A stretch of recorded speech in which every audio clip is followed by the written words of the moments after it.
we have been talking about Yoga Vasistham. So until yesterday, we just to give the background of what we have spoken so far, talked about the Valmiki starting writing the Ramayana and explaining Purva Ramayana and Uttara Ramayana to Vishnu. He was explaining the story of Rama to him and said, understand Rama, then you to get the moksha. And as he was talking about, he explained Ram completed his education and he came back, visited different places. And once he came back from visit, he tried to contemplate on what he has seen. So he became less and less interested in the daily affairs and started staying alone. And Vishratha observed it and to his guru Vasistha about it. And Vasistha said, "Don't worry about Rama. We know Rama, so there must be a reason why he is doing that.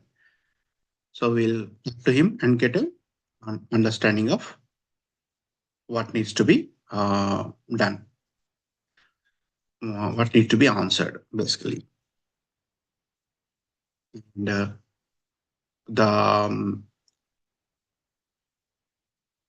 at the same time, Vishwamitra came, and Vishwamitra basically um, asked asked for Rama to protect his yajna, and then Dasharatha said that he will come. Rama is too young, and Vishwamitra refused. And then Vasishtha explained to Dasharatha, "You don't have to worry about Rama while he's under the protection of Vishwamitra." After that, Vishwamitra came to know that Rama is staying not that interested. He's in the daily affairs for some reason. So he thought and said, he's in a, he looks like he is in a Vairagya from Viveka. It's not a temporary Vairagya or it's not a depression or anything like that. So he, after that, once Rama came, Vasishtha and Vishwamitra, they asked the question. We seem to know, uh, you seem to know that you seem to have some questions that need to be answered. So do you have any? So Rama answered, I mean, he tried to explain what he has observed over a period of several months when he was out and visiting and talking to different people. He talked about different things, money, age, time, and desires. So pretty much he got into different aspects of it, and then he said that I am not interested in any of them. I think that that's not the purpose of life. After that, he I mean basically asked the question, how do I live in this world without getting attached to these I mean raga and dveshas, which ultimately leads to sorrow. He compared that to ocean with water. How can I stay in this ocean without getting wet? So listening to this, Vishwamitra started saying, "You already know everything. There is nothing much we can explain." So there are very few who understands, who analyzes the way you have done, and try to uh, get to the state of vairagya through viveka.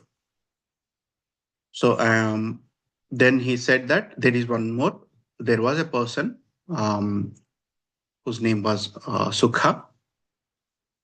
He is son of Sukha Maharshi, son of Vyasa. Vyasa was there in the same assembly. So he showed he is Vyasa and his name is Sukha. His son is Sukha Maharshi. He was similar to you. So when he was young, he asked the question to his Vyasa. He also got Vairagya through Viveka early in his life when he was a teenager. So Rama was about 15, 16 year old when he was asking these questions. So he asked the question, when did this samsara born? How did it born? How long it is going to last? So we talked about it yesterday in detail.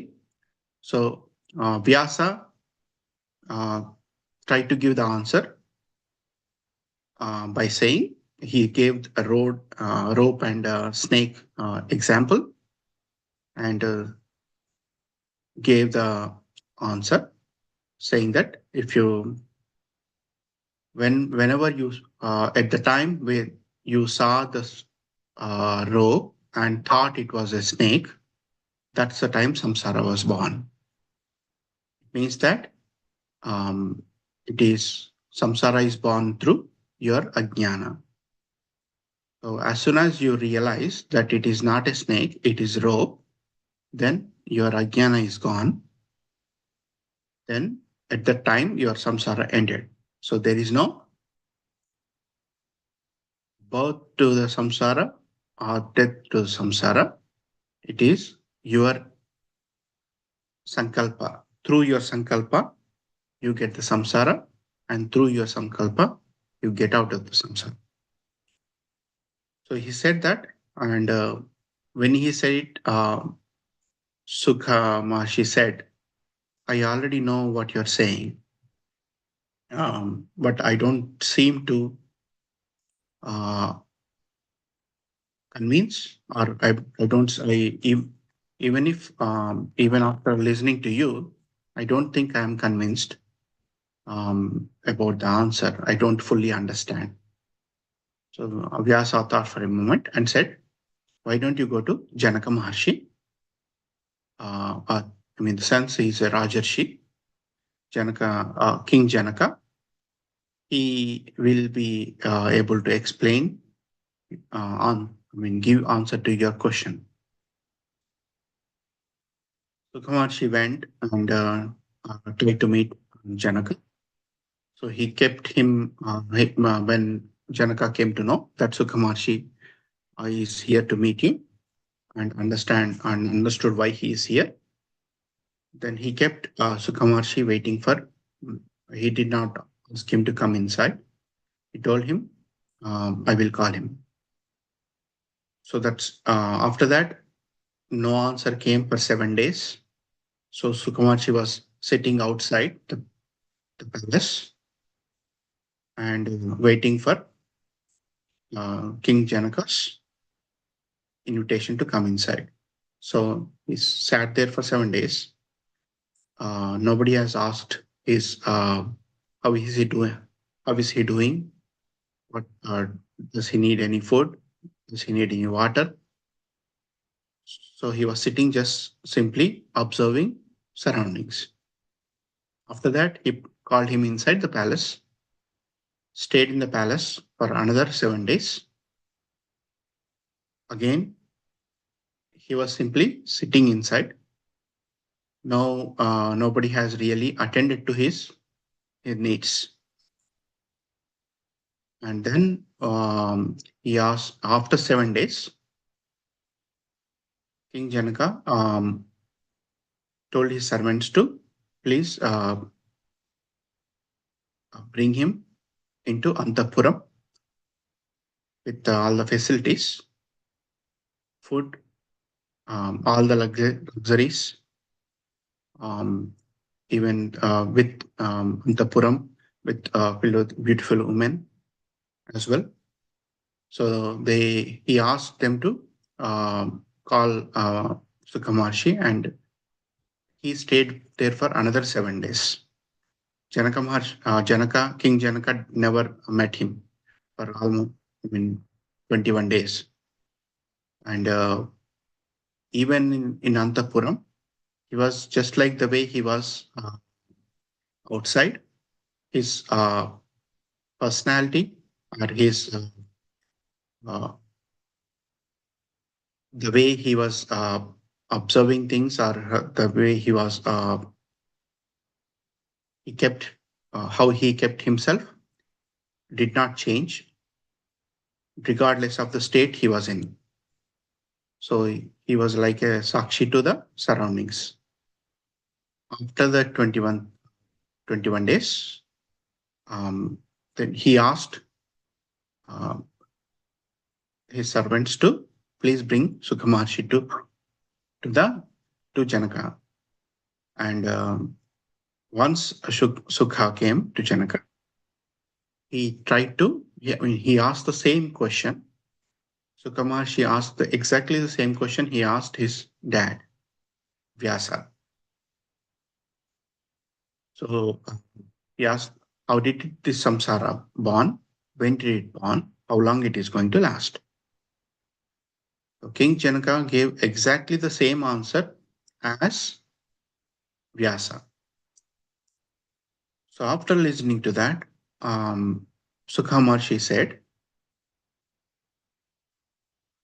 so I already know this from Shastras, that my father gave the same answer as you, but I am, for some reason, how much ever I study or how much ever I listen, I still have the doubt that is this really correct?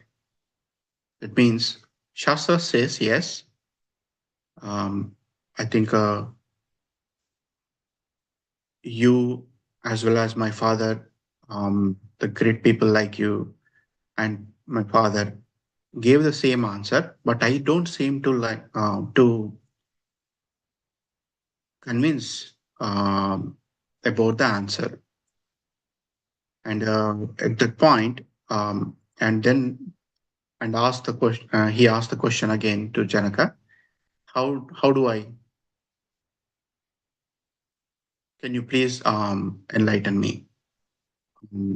So King Janaka said, actually, you already know. Um, whatever your father told is correct. Whatever I'm telling is also correct. There's nothing more than what you already know now. So the only thing I can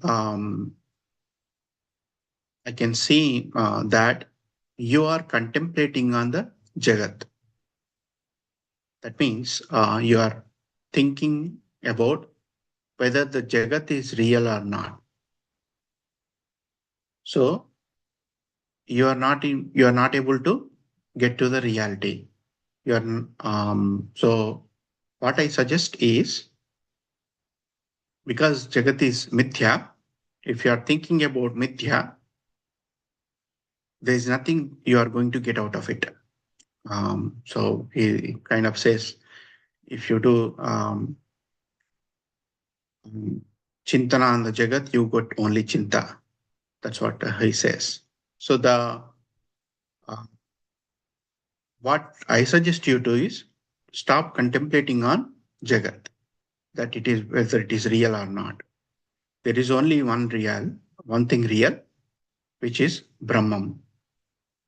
That you should be contemplating on Brahman, not on the Jagat. So it's like again going back to the rope and snake.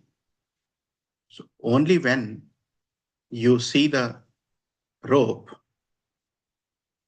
you know Jagat, the snake is not there. So only when you see Brahman, you will know that there is no Jagat. Jagat is mithya. So he explained that, tried to clarify his doubts about that, and asked him to start contemplating on Brahman. So, which is, he gave a couple of, there are some qualities he explained. What is Brahman? He gave qualities like Khanda, which is which has no beginning and no end. Then it Chidrupam, which is consciousness. Advitiyam, that means that's the only one that exists. So the Jagat is there because Brahman, because of Brahman. So you cannot don't contemplate on Jagat. And another thing he asked him to start thinking about is the when you are contemplating on Brahman, it is with Satyam, Jnanam, Anantam, Anandam. The one which has these qualities, Satyam, Jnanam, Anantam, Anandam. That is Brahman. And if you, as you observe different things, anytime you see a thing, anytime you contemplate on something, you look for these qualities. Does it have these qualities? Then if you see these qualities, that is Brahman. If you don't see these qualities, you take it out. So it's kind of removing not this, not this, not this. So it kind of goes into that aspect of whatever remains after removing everything, that is Brahman. So he was trying to explain that concept to Sukamarshi. So Sukamarshi, he listened to this, and he basically said that, okay, so after listening to this, I mean, there was a conversation between Sukamarshi and King Janaka. So without going too detailed, so Janaka said, somebody who is actually sees Jagat as um, real, he is a Bandha or Baddha, is in Bandha. So somebody who sees Brahman as real is Mukti. And he again said, reiterated, only through your Sankalpa you will see that Jagat is Mithya. And also, you only through Sankalpa you will see Jagat as real. So your Sankalpa determines whether samsara is there or not. You are in the samsara or not. It is up to you to decide. And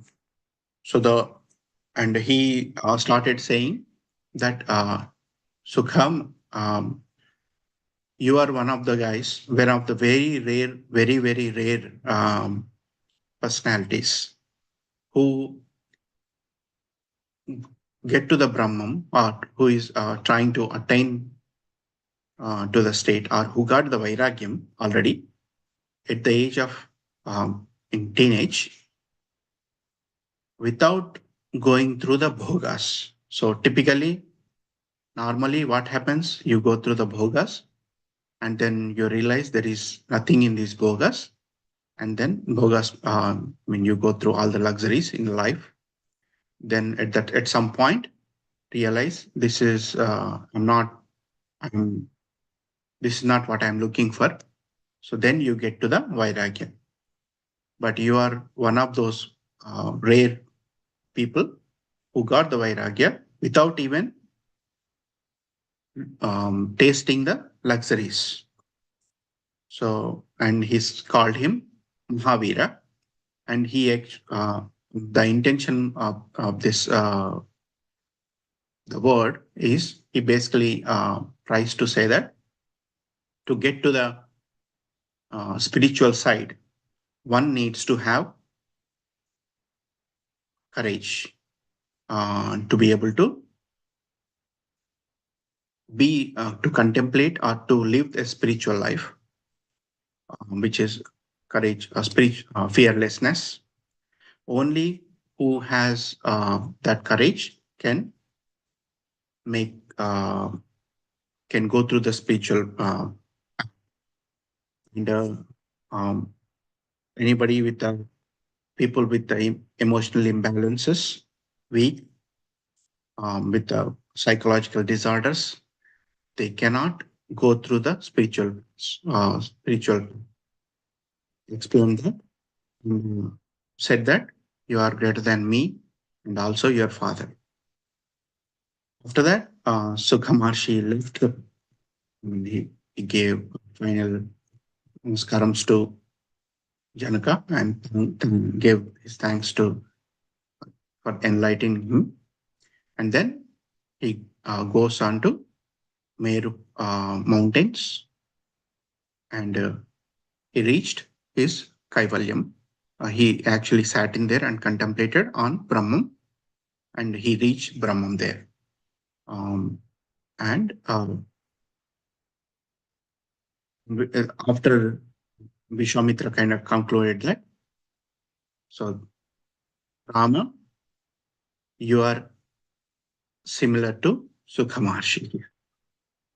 We can stop here and we will get into the meditation.